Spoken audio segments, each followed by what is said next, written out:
Qu'est-ce qu'une dissertation? T'es-tu déjà demandé comment être heureux, si la politique doit s'occuper du bonheur des citoyens? Bref, comment construire une dissertation pour avoir une super note au bac? Comment satisfaire au mieux son correcteur? Quels sont les outils efficaces pour affronter n'importe quel type de sujet?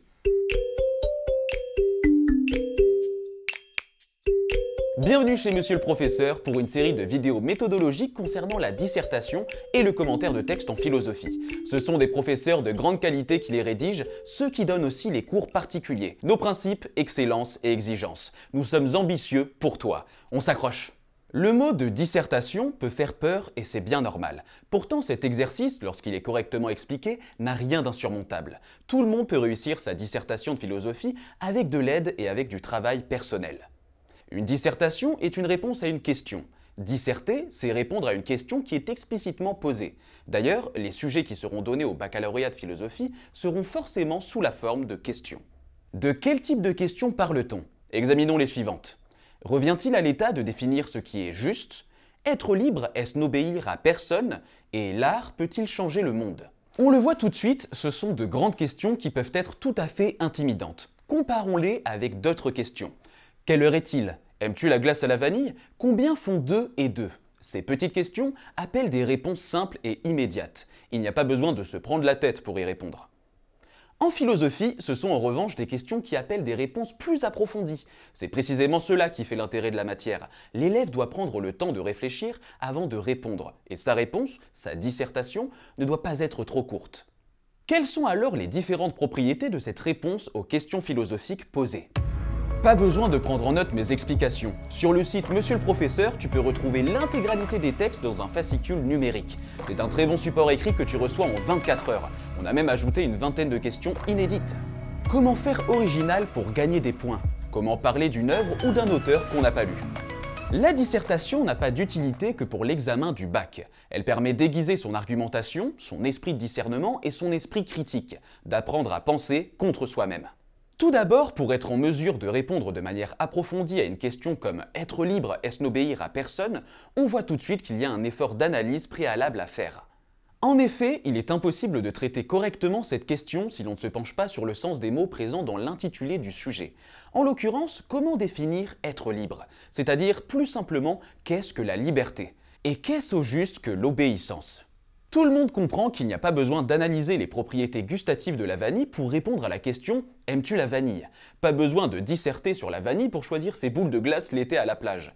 En revanche, chaque dissertation doit fournir un effort de définition, surtout en introduction, mais aussi durant le développement. C'est absolument nécessaire car sinon, comment le correcteur pourrait deviner le sens que tu attribues au mot « liberté » alors que le traitement du sujet nécessite précisément que l'on se mette d'abord d'accord sur le sens du concept?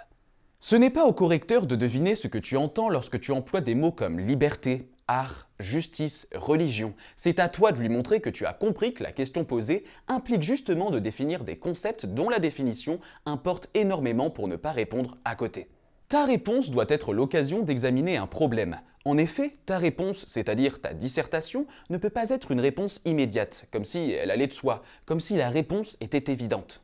C'est même l'inverse. La question formulée dans le sujet t'oblige à examiner un problème à cause duquel il est impossible de répondre de manière expéditive ou unilatérale, c'est-à-dire en balançant l'opinion qui te plaît le plus sans examiner les autres réponses possibles. Autrement dit, la question t'invite à examiner un problème et à le formuler dans ce que l'on appelle une problématique dans l'introduction.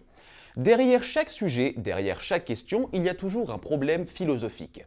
Et résoudre ce problème va te permettre de répondre correctement au sujet.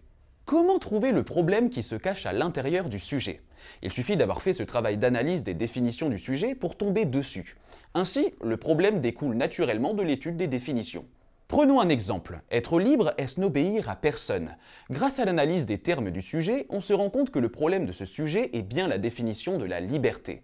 Soit liberté individuelle absolue, sans limite, quitte à faire n'importe quoi, soit une liberté raisonnée, collective, laquelle implique nécessairement une forme de limite librement acceptée, c'est-à-dire une forme d'obéissance. Tout l'enjeu de l'introduction est donc de parvenir à montrer que la réponse ne peut pas être évidente car la question pose problème. Ce problème doit être précisément décrit en introduction et envisagé sous ses différents aspects dans le développement. Ta dissertation doit être progressive, c'est-à-dire doit progresser à travers un développement en 3 parties. Cela s'explique par le fait que la résolution d'un problème ne se fait jamais en un claquement de doigts. Il faut être patient. Si je dois en effet résoudre un problème, il vaut mieux pour parvenir à la solution la plus satisfaisante, passer d'abord en revue toutes les options possibles. Autrement dit, tu seras d'autant plus satisfait de la réponse en 3e partie que tu auras examiné en première et en 2e partie d'autres aspects du problème. Ta réponse à la question posée doit donc évoluer, cheminer, partir de ce qui paraît le plus évident mais qui est toujours incomplet, et tendre vers ce qui est le plus satisfaisant, c'est-à-dire la version de ta réponse qui sera la plus précise et la plus complète. Enfin, il est impératif que ta réponse s'appuie sur des arguments les plus solides possibles. En effet, la dissertation est une réponse argumentée. Concrètement, à chaque fois que tu avances une idée ou une thèse, il faut absolument la justifier d'une manière ou d'une autre. Il faut avancer tout en expliquant à chaque fois pourquoi tu prends cette direction plutôt qu'une autre direction. Rien ne doit être dit gratuitement ou simplement pour faire joli. Ton examen progressif du problème et de sa résolution doit avoir la rigueur d'une démonstration. En résumé, rédiger une dissertation, c'est s'attaquer à une grande question qui demande du temps et de la réflexion. La réponse ne peut donc être bâclée. Tu es forcé d'être rigoureux pour bien faire les choses. Il faut donc définir les termes, expliciter le problème que la question implique, cheminer de la réponse la plus évidente à la satisfaisante et justifier à chaque fois toutes les idées qui sont avancées par des arguments. Regarde les autres vidéos méthodologiques de notre série pour te perfectionner. Je te conseille de regarder les excellentes analyses qui croisent philosophie et cinéma sur notre chaîne. Une notion au programme à travers un film. Par exemple, la nature avec Avatar, l'inconscient avec Inception, la vérité avec Matrix. C'est très bien fait, clair et directement utilisable dans une copie d'examen.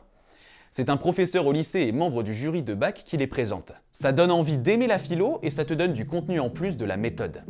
La politique doit-elle se préoccuper du bonheur des citoyens ? Ce sont des sujets de dissertation de ce type qu'on t'apprend à traiter lors des cours particuliers en ligne, donnés par des professeurs agrégés et membres du jury du bac. Consulte notre site, les tarifs sont subventionnés. N'hésite pas à t'abonner et à liker si tu as apprécié la vidéo, c'est important pour nous soutenir et ça me fera plaisir.